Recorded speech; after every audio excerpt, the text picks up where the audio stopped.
All right, we are on the Express.js Technical Committee meeting for September the 7th, 2016. I, Doug Wilson, am here with Rand, and we will kick off our TC meeting. No one else from the TC has shown up just yet, so they may show up during the meeting.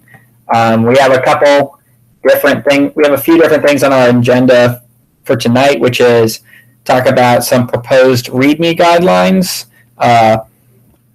talk about YouTube channel, talk about the use of HSTS on Express.js.com. We're going to talk about a proposal to take over the HBS module, which is a view layer, and then just anything else we get to. And without a lot of people really here in the TC, we'll most likely talk about them, but we may not be able to really make a decision. So for those listening in, we may not actually come to a decision on some of the stuff. It might have to just be lagged when other members can chime in, but we will talk about them and they can view the video. So first up, proposed Readme guidelines from Rand. So I'll let him take over here. Oh yeah, I wrote up a little a page in the wiki, the Express.js.com wiki, and it's got what the purpose of a README is and what should be in it. More or less common sense, I think. It's too like earth shattering, but you put it at the top, and then a brief overview, and then something about how do you install it with the npm install, and and the API. And a lot of the modules already pretty much follow that. With there may be a few things that needed to be cleaned up if and when we do. Says the sort of official. It's fairly, I think, fairly common sense. And yeah, there's just a couple of things, like I guess the badges. I wasn't sure. Like people put different badges in their READMEs. If we wanted to have like a set that we sort of always expect to be there, and then maybe or if we wanted to a strict set that you have to have exactly these and no others, and which I don't know if that necessarily makes sense, but we should discuss once someone else comes to the TC. Yeah, cool. I mean, I'll put a it's linked from I linked the issue from the TC meeting issue, and then. So yeah, I mean, I read over it a while ago, and I was just rescanning it here just in case some stuff had changed. And I mean, like you said, it's pretty much all just kind of common sense. As far as like, I don't really have too much feedback. I mean, we just have the name of the module at the top. What we'll do probably on your questions with badges is, we'll probably just have like a certain like recommended badges or something. Probably like we'll just say the version, downloads, build, and test. Some of them have two builds because some do file system stuff, so they'll have a Windows and a Linux build. But that'll pretty much be the main ones. Is what we'll do is we'll just do that. And I mean, part of that would tie into like really all the modules need to have like similar recommendations. Like we would say anything in the org, we strongly recommend it does automated CI, like on Travis, that it does some kind of coverage thing. Typically with coveralls.io is like what all of them are using right now, and so that plays into the badges anyways. And then overview, that's cool, yeah, because sometimes we just kind of stick the overview right under the badges. Having a section called overview is perfectly fine, makes sense. A lot of times it's kind of like usually that would be, like you said, kind of like a paragraphs of what this does, maybe like why you should use this or some other stuff like that. or see these other things if you need X thing or whatever. Then installation. In fact, I had thought a lot about. I meant to put this here, but I thought about this for some other people's comments a long time ago. So typically, you'll see that a lot of them are just that npm install blah. But apparently, people come to these GitHub pages not necessarily understanding that. So what we probably want to it'll probably just be a boilerplate that's on all the modules, and we'll just boilerplate something like, this is a Node.js module, it blah, blah, blah. Here's, you install it with the npm package manager. Here's the command by default.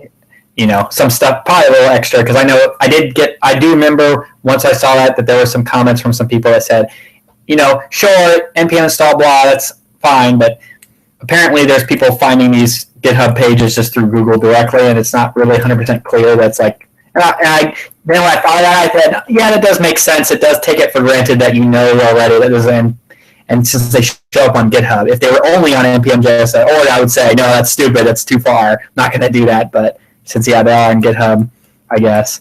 Yeah. Basic usage, or basic use, whatever, doesn't matter. I see your comment there. I don't care.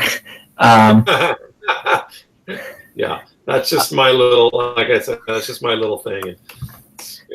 Yep, that makes sense. That kind of plays into the overview as well. And then the only actual thing I've been waffling about, essentially, from your little recommendations here is then you have the examples up next. And a lot of times I've been putting examples at the bottom, and I kind of waffle on that because I see both sides. I understand examples up front give people, I want examples, blah, blah, blah. But at the same time, sometimes the examples can get really long, and so then kind of like bury the API docs. So traditionally, I would put it at the bottom, but I don't know, maybe that can be balanced out by if like basic use was kind of like also the really basic examples were just in that, and then like the more full-featured examples were then at the bottom. I don't know. That's just my thoughts on that real quick. And then the rest is pretty standard. Blah, blah, blah. And yeah, we do need the tests. I know you're right. You asked if you wanted to have the section. I think we should probably just require the section talking about tests and how to actually do the tests. And the contributors, like the names of the people, I guess, makes sense. I was actually thinking doing contribution, like how do you contribute to this project, is probably something we really do need to focus a little bit more on, at least adding some kind of blips, because a lot of that are also, once again, I've noticed a couple of people have commented on this somewhat recently, that it is kind of taken for granted, about, that's why I like about that test section. It could just be really a contributing section almost, but it's basically like, sure, I can contribute, but I know you told me to run a test, but, how do I know that? And if you think really far out, I was like, yeah, I guess how do they know they're supposed to do that? We don't really tell them that. So we can easily tell some boilerplate stuff like, hey, basically, we don't need to tell them necessarily how to use Git. Maybe how to at least do a contribution by like run the tests, do this or do that or whatever. And then we could even tell them a little bit about, what we're looking for in like a pull request. But that would probably be the most easy. I know that GitHub has contributing.md that like automatically puts a link, and that's an option too. And the contributing section could very well just be a link to that file as well. So whatever we feel like is most appropriate there. And then the license at the bottom. So that's, otherwise, like I said, generally looks good. What we'll probably do is probably go and maybe like, I'll probably try to write down like a couple of those tweaks I thought about, and then we'll start implementing it. Otherwise, like I said, everything else I don't really have comments about. The options, objects. I know you have the table. Table can be a little unwieldy to like put in Markdown if you do a pure Markdown table, but at the same time, it does at least give like a good overview of all the options up front rather than scroll. And then, of course, you can, like you said, you can always link to the section below or other things like that to kind of give them a more winded version of it. I like being able to, just for me personally, when I'm looking at something like that, I like to be able to kind of get an idea of what everything is at a high level and then drill down, right. If it's a very complicated options thing, it may have, a bunch of nested JSON stuff. But and yeah, markdown tables can be kind of a pain, but that's more of an issue for working on the docs. And it's, I think I always try to err on the side of catering to the reader, and if it's a little bit difficult for a person who's writing the docs, well, that's too bad, Yep. Cool. All right. So yeah, unless you have anything else, then we'll just move on to the next one. So otherwise, I think the general consensus here is like your proposal, I think, looks perfectly fine. We had a couple little comments and discussion about that, and I'll try to write that down. And then what we'll do is we'll then probably start implementing on some of those, at least some of the modules that are being pulled in automatically right now. It's probably what we'll start on, one of those, because that was the driver of this whole thing, was the Express.js.com website is pulling in, for those who aren't aware, that it now pulls in copies of the readmes for a lot of the basic things, like, for example, the middleware. The main middlewares are now on there, just directly embedded, and it just comes from there. So Rand noticed that on the website, when they're not all quite the same, it kind of looks weird. So if we just make them at least look very similar, then it will probably not only help us with like what should a readme look like, but also just more consistency there on the website. So cool. In fact, I thought about this on there as a comment for the website, but just a blip real quick while I was thinking about it. We could probably, depending on how you made the little tool, we could probably make it actually strip those badges when it pulls that readme in, because they're not really useful to have those badges, I don't think. I don't know. That's just a thought. So I'll make an issue for that so we can, if Yappa has any thoughts on it.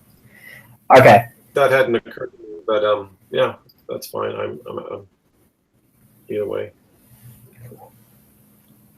Cool. So right.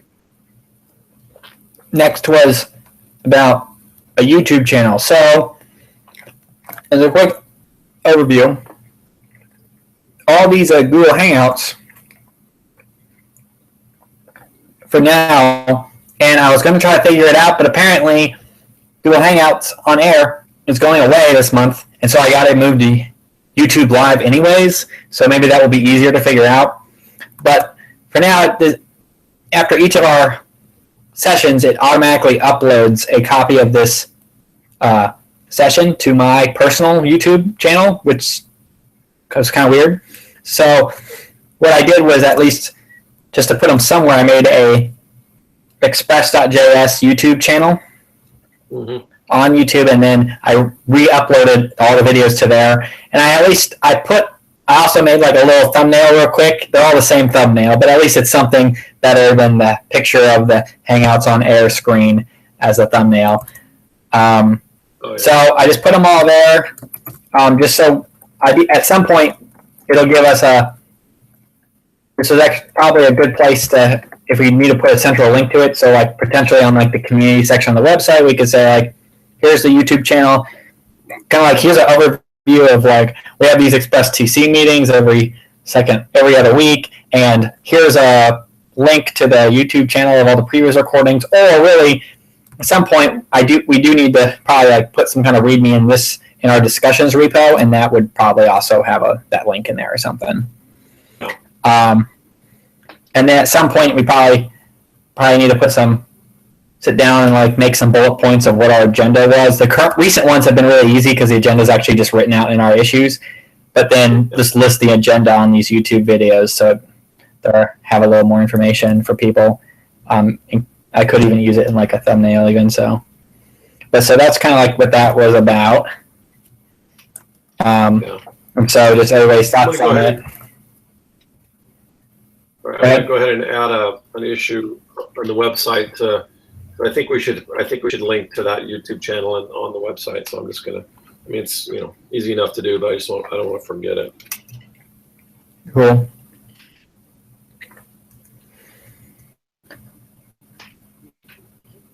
Okay. So the next one. So actually, so far these have all just been mainly you, anyways. So it's actually kind of works out anyways, but you being the one here. So the next one on our agenda is about HSTS header on Express.js.com. So for everybody who has a history, there's a discussion brought up by a user who is like, why doesn't Express.js.com use SSL? Well, it does have SSL, which actually I didn't even know until a while ago, because it's not obvious, right? You just type Express.js.com, it goes to the HTTP. In fact, a lot of our links all did HTTP for a long time, really because back when everything was done, it never had SSL, it was only HTTP anyways. Then when Express.js.com was moved under a different ownership, they put it behind Cloudflare and apparently enabled Cloudflare's free SSL, which is why I didn't even know it was there. So Express.js.com is in both HTTP and HTTPS. So this was about the HSTS header. So really, I feel like there's kind of like two issues here. There's one using HSTS, which, so for anybody who doesn't know this, HTTP Strict Transport Security is what HSTS stands for. And basically what it does is it says once you visited a site, when a browser sees over SSL this HSTS header, it'll basically be like, oh, okay, I will never visit that site in HTTP again until the expiration in the header.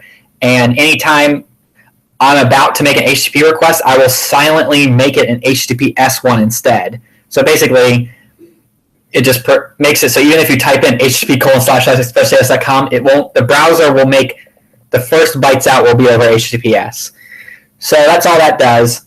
There's a separate issue of should it always be over HTTPS as well, and they kind of hand in hand. They're hand in hand anyways, I think.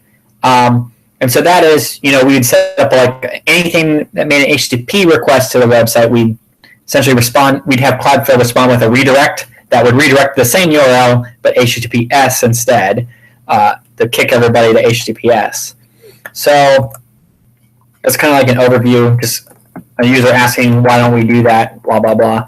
And so a lot of it is just historical, right? We didn't do that for a long time. Cloudflare, an optional SSL was silently added at some point, and nothing was really done with it. So it wasn't really like consciously, let's not do that. It was we're not doing it. And also that for a long time, SSL costs money. So it's also like why there's no real justification for the cost anyways. But so there's various different ways to get free SSL these days. In fact, GitHub Pages, which is what's hosted on, does free SSL now, except it doesn't do it for custom domains at this time. So since we're a custom domain, it doesn't do it directly on GitHub yet. And a lot of this comes back to that discussion a few TC meetings ago about Cloudflare in general as well. So like, one, we can once you go HTTPS, it's hard to go back because people will have bookmarks, they'll go to that, and you'll have to pay for the certificate almost forever, or just deal with people not being able to get to your site and complaining, and then you telling them HTTP. So that's of course that's a main hesitation, I think, that was reflected in the most recent reply in there by Ryan. Is that's really the main hesitation, right? It's like once you go HTTPS, it's hard to really stop doing HTTPS. And so the fact that it's just a documentation site without any kind of login at all, not even an admin page, kind of like makes it a lot lower priority. And I understand that a lot of people are HTTPS everywhere, but it all depends. And it's funny because people also, sometimes with the HTTPS anywhere, they can confuse security with anonymous. Because if you connect to any HTTPS site, you're absolutely no longer anonymous at that point, because the HTTPS server now has direct line of communication to you. It's really hard to have intermediates with HTTPS. You can do it, it's not easy.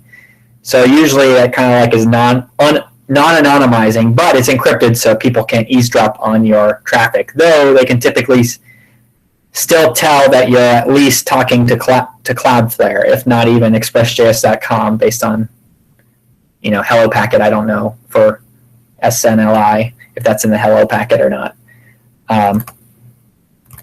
But regardless, that's all there is. It's still an open question. I don't know. I mean, the biggest thing I think from our point of view, at least for the TC point of view, is at this point still no one from the TC, even like Rand or someone, doesn't actually have access to this Cloudflare account.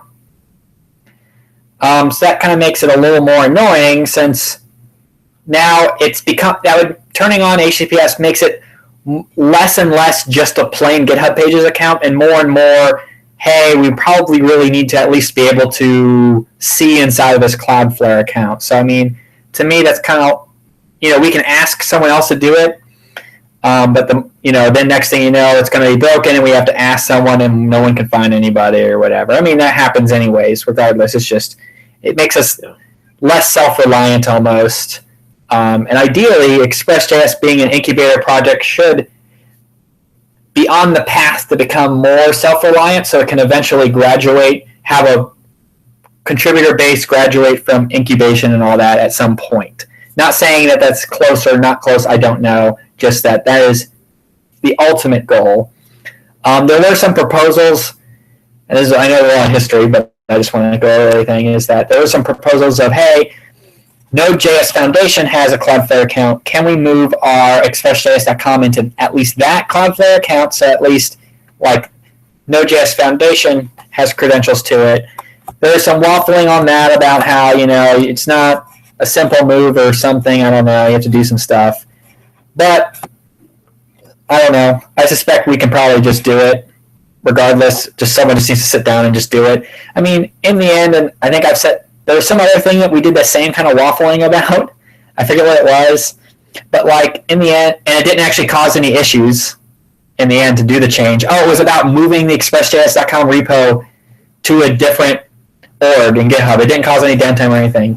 But even then, if we have to move the domain to another Cloudflare account, because we're not changing the DNS, it's still pointing the same error record. I can't really imagine it would really have downtime.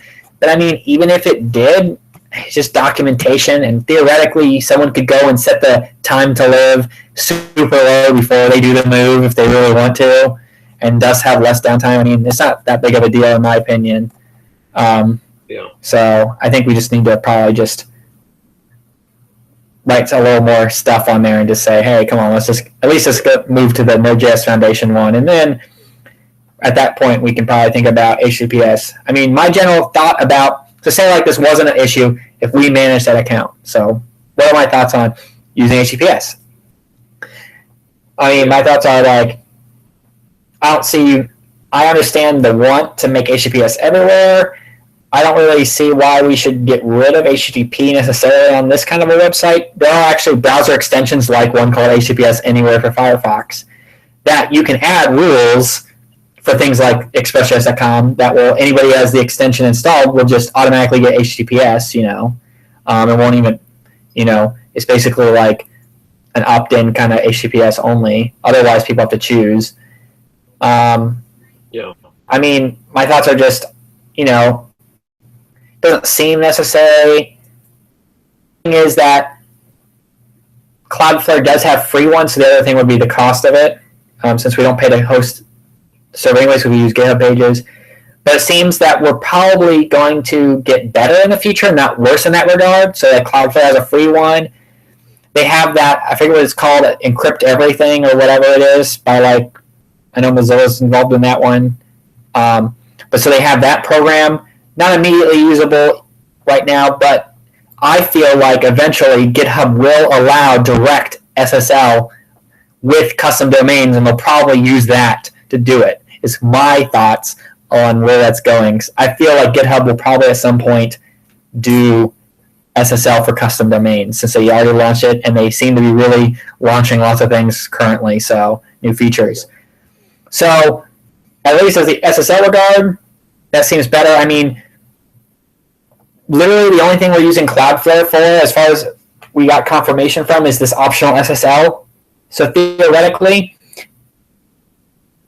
we just, if GitHub Pages were to tomorrow release custom domains with full SSL support, we would actually probably just go ahead and just drop Cloudflare, just use GitHub Pages directly, because they're already a CDN, and then enable SSL in there. So I mean, really, at this point, we could certainly go ahead and enable SSL, kind of in my opinion. So I mean, we'll see if like Blake or someone has like a thought, but I don't see why we can't at least put the redirect. I don't know about HSTS header, but at least the redirect we could probably just enable, because we can turn that off too. So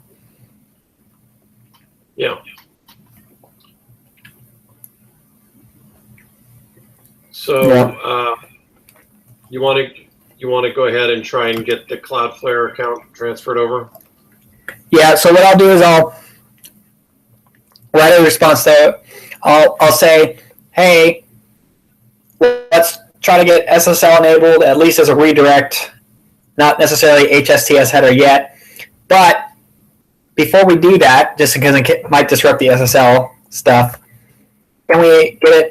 Let's come up with let's come up with like a plan to get it moved to at least the Node.js Foundations account, and whatever we need to do there. And I'm going to put there, so let me know if you certainly should comment on there, and I'll try to get the other TC members to comment on there and basically be like, I don't care. I don't really care about downtime. It's a documentation site. Sure, it will kind of suck, but in the end, it's not the end of the world if we have like a little bit of downtime, if that really causes any downtime. But like I said, it's also a problem. Someone should be able to set the TTL. Someone who has access. That's the whole problem, right? Is that we don't have no one here has access, so we're really reliant on people. Ideally, there shouldn't be any downtime, or at least only 5 minutes maybe of downtime. Someone just steps down the TTL for the domain before the transfer, and then steps it back up after the transfer. Then we shouldn't have any problems at all, period. So, and it's still Cloudflare. Cloudflare, you'd think that wouldn't even cause a problem anyways because they have the same endpoints, but whatever. Seems like a non-issue to me. Yeah, I don't think it'll be a problem, even if the site's down for a little while. Right. I mean, the worst is that we'll get like some people maybe filing some issues or something, and that's it. Yeah. Okay. All right. Well, I'll figure out what we have, how we can get that ball rolling. Cool. All right. And then the last agenda item is it was a request from Roman, who was involved a lot with Express 4, asking if Express.js group would want to take over the HBS. So that's a view. It's the Express.js view engine wrapper for handlebars. I mean, at first I kind of feel like it's like, well, I don't know. We have a lot of stuff. But then at the same time, I think back to all this Jade crap. I know I said crap, but it's just all over the place right now. So Jade, it made sense. Express used Jade a lot because TJ wrote that, as far as I know. And he wrote Express, so thus it makes sense that he used both of them together. The problem is that, just like all these projects, they moved on, got new maintainers.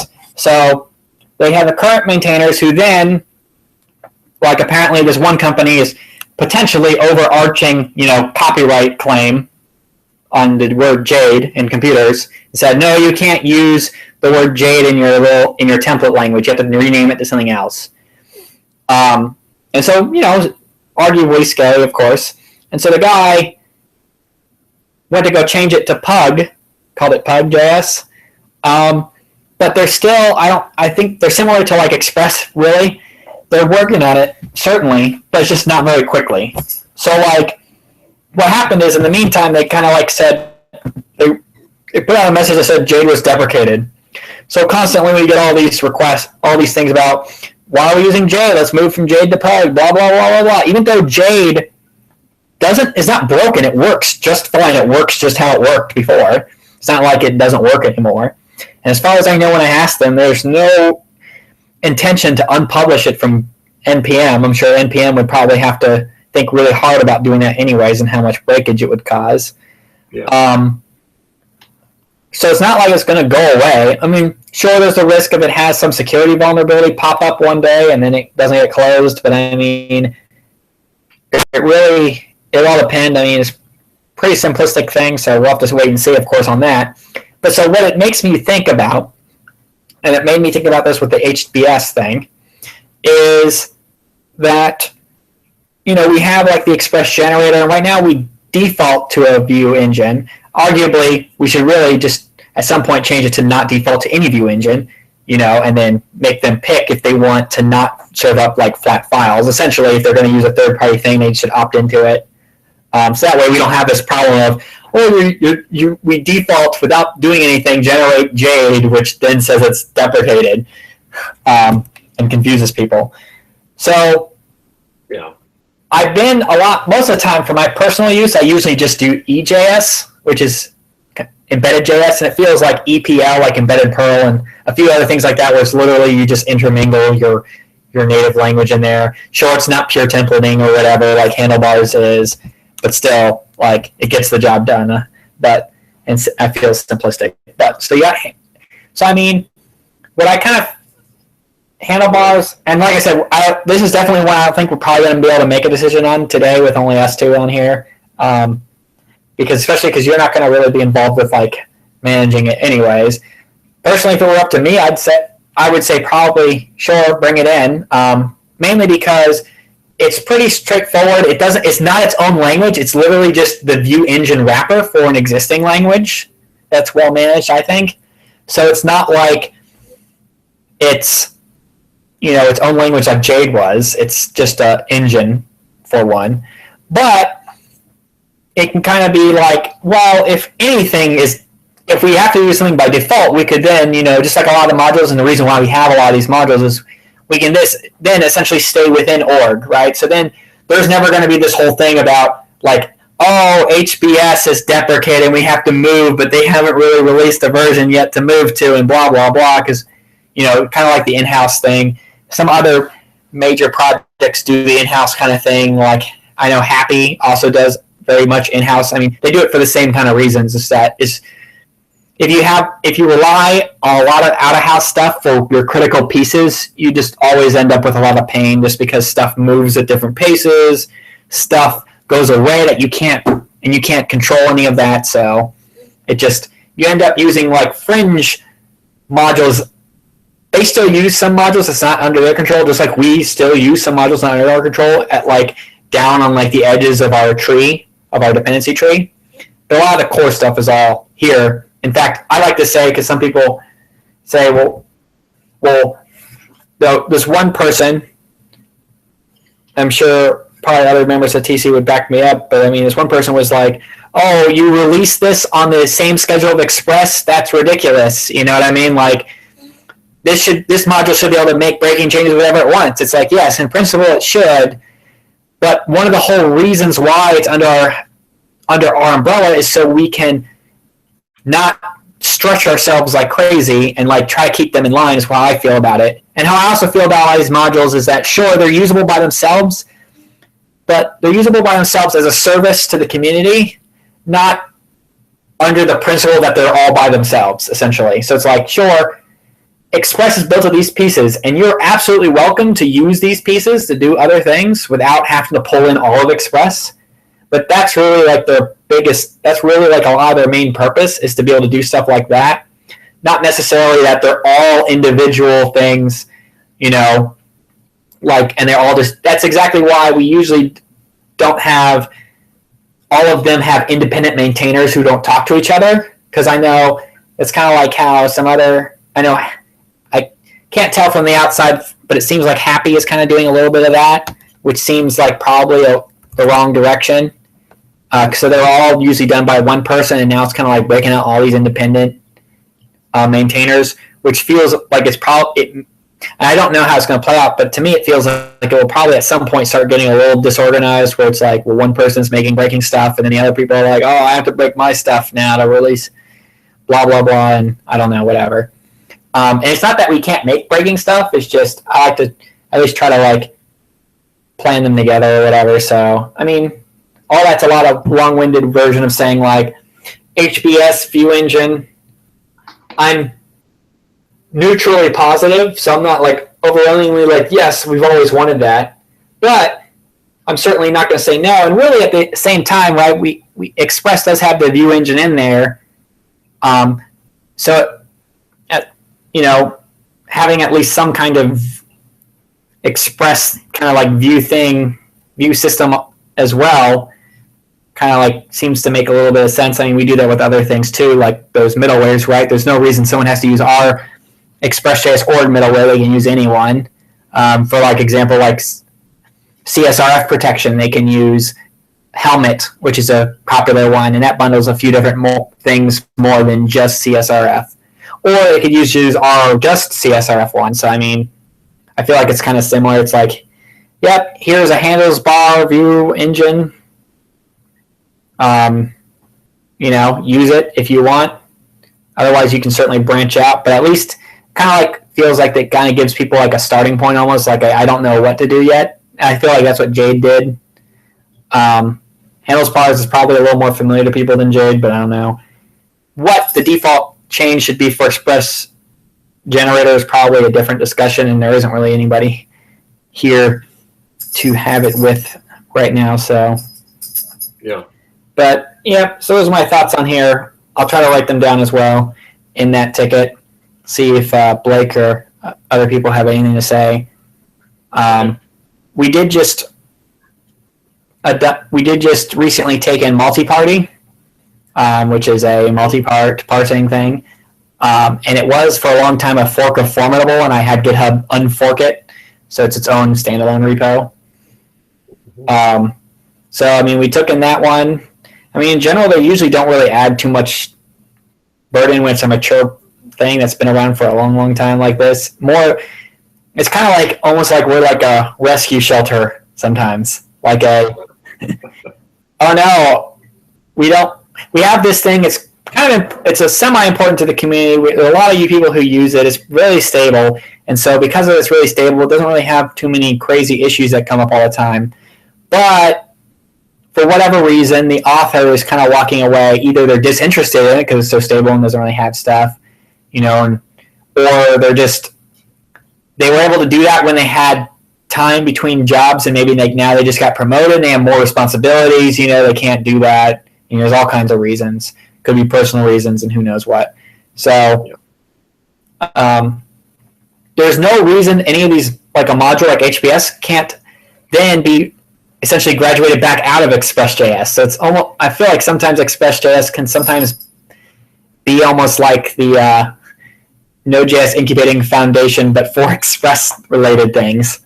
So it's like, sure, come into us. We'll kind of like, at least kind of like make sure it doesn't just die. Try to like do some stuff as well.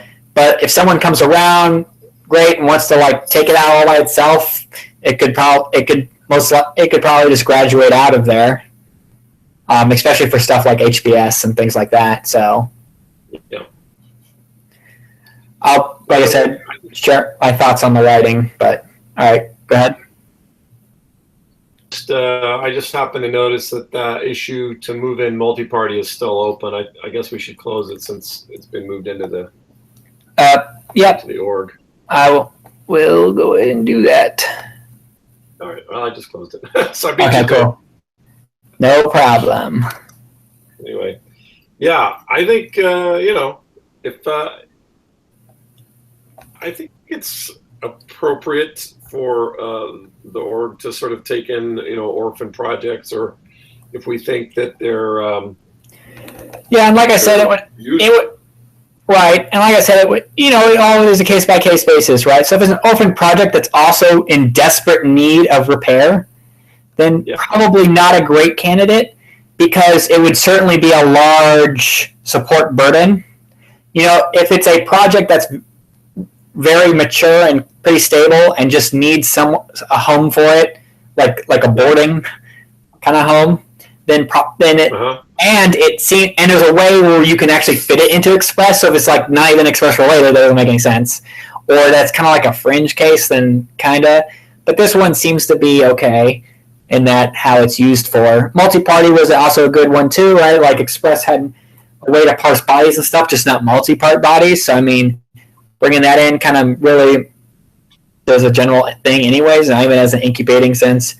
The only reason I bring up incubating stuff is because HBS kind of like feels like between those two things. Like it seems like it could be here, but at the same time, it also feels like it could probably be only incubating, because if HBS was really here, then almost some people might have the expectation that probably Express.js should just offer like a set of like, modules for all the main view engines. You know what I mean? And we certainly don't want to add all that at this point, unless some other people just appear and say, we'll do all that work and then maintain it and all that stuff. And we'll be like, cool. Yeah.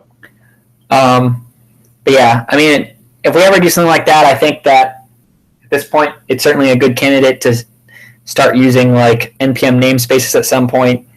I saw a couple modules move from like a global namespace to their own namespace on NPM, though it's super annoying to do that because you can't move it. You literally publish a brand new thing under the new name, and then you just like mark the old one as deprecated and just tell people to go to the old new one. So it's kind of annoying to do that kind of a move, but you can always republish all the old versions up on the new name as well. But still, I haven't seen any good case to put them all there yet, especially because we're not really churning out a whole lot of new modules or anything like that. So I mean, we'd just basically be moving them for the sake of moving them,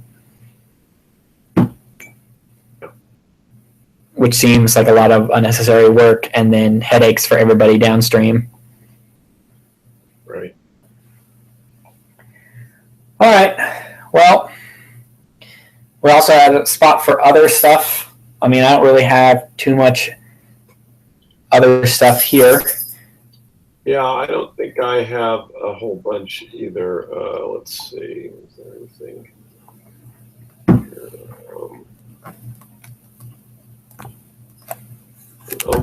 Yeah. A while back, we had a discussion about code style. Not sure if we ever, whatever came of that, and that issue is still open in the discussions repo. Oh yeah, I'll have to look at that, but I think that was settled too, because we pretty much settled on standard.js, and a whole bunch of the repos have been moved to it already. The only ones that haven't been moved is the main Express repo, which will probably be a little bit disruptive if we just move that. So my intention is that probably we can move it with that 5.0 release or something. I don't know yet. And then there's a couple other ones like the generator repo and Express session repo haven't yet, mainly because there's still a whole bunch of pull requests.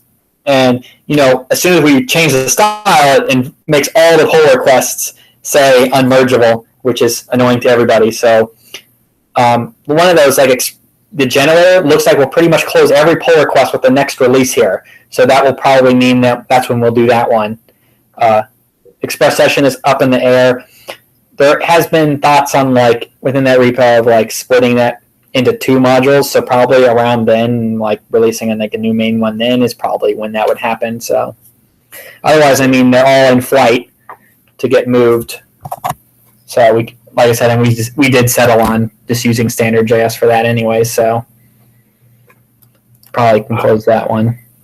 Yeah, we should probably close that issue. And then I wonder, is that mentioned anywhere in the the contribution guidelines? No, so that is not right now. And that comes down to like my whole point about coming up with that Readme, about coming up with like a little blurb of how to contribute, because just like people, like we should probably at least tell them how to run the tests and that they should run them. But same with like the style, right? Like, hey, we use standard.js style. Here's a link to it. We have it set up in our project. Here's how you run it, which would be most projects currently are set up where you run npm run lint to run it, or you can do whatever. So, we probably want to tell some people some stuff like that. So yeah, we do have to do probably some work on some like at least kind of contribution guide, just in a general sense anyways, with or without the standard style. But the standard style can certainly potentially make it a little more annoying. since it does run during the CI. That way we know that it passes the style or not. But of course, it can make code that runs perfectly fine, and someone who does run npm test, because they figured it out that they have to run that, and maybe they just realize everything has npm test, I'll run that, a little confused if it still fails, and then finding out, hey, wait a minute, there's a style on here, and hey, you got to run the style thing, the linter, So I'm looking in the Express, the main Express repo. There's a collaborator guide.md. Right. Now it just says, follow existing coding style. So. Yeah, and I mean, right, because that one was pretty much, I think Michael put that one there, we merged it in. It's a very generic one, kind of like from the Node.js Foundation, and we never really modified it. So yeah. We should probably just add a little more detail, like you're saying, about running tests and the coding style. So. Yep. Probably. Because I was thinking about that recently. I was reading a couple articles on writing a good collaborator guide, and a lot was just like trying to spell out the expectation to the contributors before they do it. Because I mean, obviously they can change it all after the fact, but they might have done the contribution by finding like some block to sit down, and they're like, yes, I have like this 2 hours. I'm going to sit down, do this stuff, and then they make the pull request only to find out that. For a bunch of stuff that only if they only had known about it, this 2 hour block, that would have not been an issue. They would have fixed it. But now they have to go back and fix it, and then do that stuff. In fact, GitHub just today announced that they have a way where you can now, and I know you brought this up in the Express.js.com repo a while ago, is that now when someone makes a pull request against your repo, they can grant access to the collaborators of that repo, so like of Express.js.com, to push to their personal branch of your repo. So that way you can be like, oh, fix grammatical mistakes, push up to there, and then click the merge button without doing like a bunch of other stuff. Right. And part of all that is to kind of like help out, because a lot of these projects are doing kind of like this kind of stuff where it's like, knit things. A long time ago, before like we were in the Node Foundation, what I would always do with all these kind of knit things is I would just,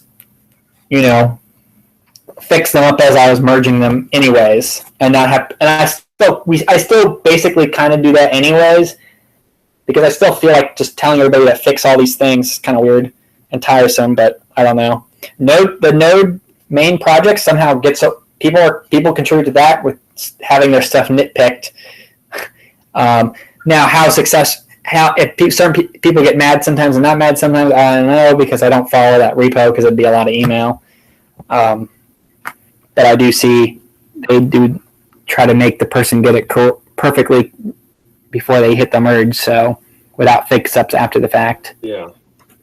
And this new Git feature would help with that, but still, getting a good contributor guide at some point will help a lot with just, people saying like, cool, I feel confident making this pull request to this repo or whatever. Yeah, exactly. So I went ahead and opened an issue just so we don't forget about this, and whether you'll do it or I'll do it or we'll some combination or somebody else or whatever, but at least now there's a say, hey, let's do the collaborators guide and be a little more specific other than just like the test should pass, Right. Cool. I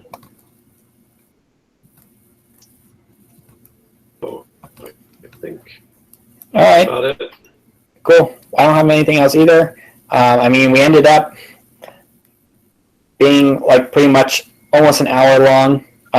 We waited a little bit for some people to show up, so we're less than an hour, probably like either 50 or 40 minutes here. So we will wrap up a little early.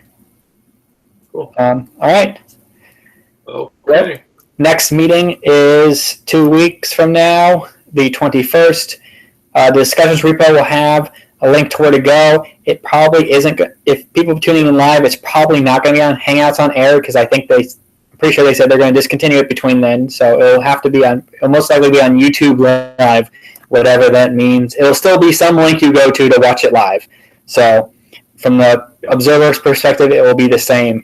From our perspective, how to join it, I will have to figure that out, and I'll let you guys, Rand and the other TC members, know how to actually join that thing. Okay. All right.